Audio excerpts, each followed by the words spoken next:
Holidays-nale, adu namma GT Holidays da.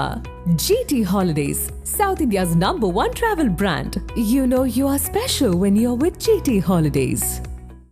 பாஜக தனது புதிய தலைவரை தேர்ந்தெடுக்க தயாராகி வரும் நிலையில் மத்திய பிரதேசத்தின் முன்னாள் முதல்வரும் மத்திய அமைச்சருமான சிவராஜ் சிங் சௌஹான், மகாராஷ்டிர முதல்வர் தேவேந்திர பட்னாவிஸ், குஜராத்தைச் சேர்ந்த முன்னாள் மத்திய அமைச்சர் பர்ஷோத்தம் ரூபாலா, ஒடிஷாவைச் சேர்ந்த மத்திய அமைச்சர் தர்மேந்திர பிரதான் ஆகிய 4 பெயர்களும் தலைமை பதவிக்கு அடிபடுகின்றன. இதுகுறித்த பெருஞ்செய்தியை பார்க்கலாம்.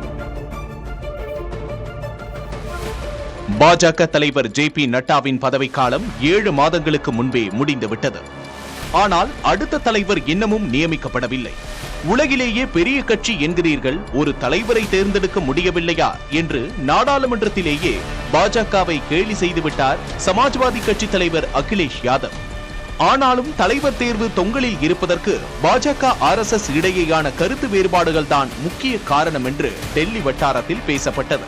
முன்னதாக நட்டா போன்று தங்களுக்கு தோதான ஒருவரை தலைவர் பதவிக்கு மோடி, ஷா கொண்டுவர திட்டமிட்டதாகவும், ஆனால் RSS அடுத்த 10 ஆண்டுகளுக்கு கட்சியை முன்னோக்கி எடுத்துச் செல்லும் வகையில் வலுவான ஒருவரை தலைவர் பதவிக்கு கொண்டு வாருங்கள் என்று சொல்லிவிட்டதாகவும் கூறப்பட்டது. மேலும் எல்லா மாநிலங்களிலுமே வலுவான தலைவர்களை மாநில தலைவர் பதவிக்கு அமர்த்த வேண்டும் என்றும் RSS தலைமை கூறியதாக தெரிகிறது.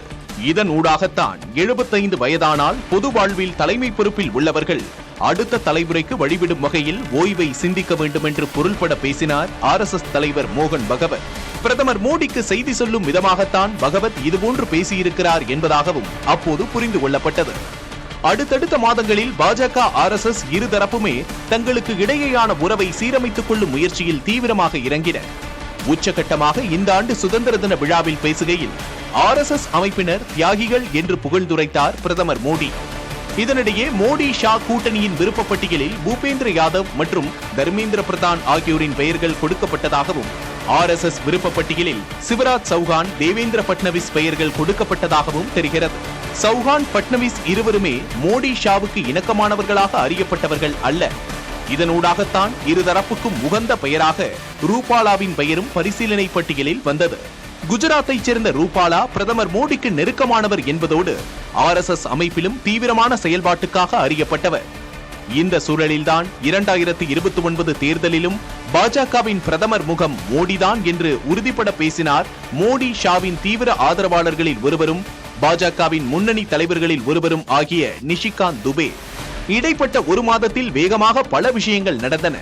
அதில் முக்கியமான ஒரு விஷயம் RSS பாஜக இடையிலான சமாதானம். 2029 தேர்தலிலும் பாஜகவின் பிரதமர் முகமாக மோடியே முன்னிறுத்தப்படுவார் என்பதற்கு RSS ஒப்புக்கொண்டதாகவும், பதிலுக்கு RSS தலைமை குறிப்பிடும் ஒருவரையே பாஜக தலைவராக மோடி, ஷா அறிவிக்க வேண்டுமென்றும் ஏற்பாடு ஆனதாக தெரிகிறது. இந்த பின்னணியில் பாஜக தலைவருக்கான பரிசீலனை பட்டியல் மீண்டும் ஒரு சுழற்சி கண்டது. அந்த வகையில் மத்திய பிரதேசத்தின் முன்னாள் முதல்வரும் மத்திய அமைச்சருமான சிவராஜ் சௌஹான், மகாராஷ்டிர முதல்வர் தேவேந்திர பட்னவிஸ், குஜராத்தைச் சேர்ந்த முன்னாள் மத்திய அமைச்சர் பர்ஷோத்தம் ரூபாலா, ஒடிசாவைச் சேர்ந்த மத்திய அமைச்சர் தர்மேந்திர பிரதான் ஆகிய 4 பெயர்களும் இப்போது இறுதிக்கட்ட பரிசீலனையில் முன்னணியில் இருப்பதாக சொல்லப்படுகிறது. 2014 முதல் 2024 வரை மோடி, ஷாவிடம் பாஜகவின் முழு கட்டுப்பாடும் இருந்த சூழல் வெகுவாக மாறியிருப்பதையும், RSS கரங்கள் உயர்வதையும் வெளிப்படையாக பார்க்க முடிகிறது என்கின்றன டெல்லி வட்டாரங்கள். Holidays-nale, adu namma GT Holidays da. GT Holidays, South India's #1 travel brand. You know you are special when you're with GT Holidays.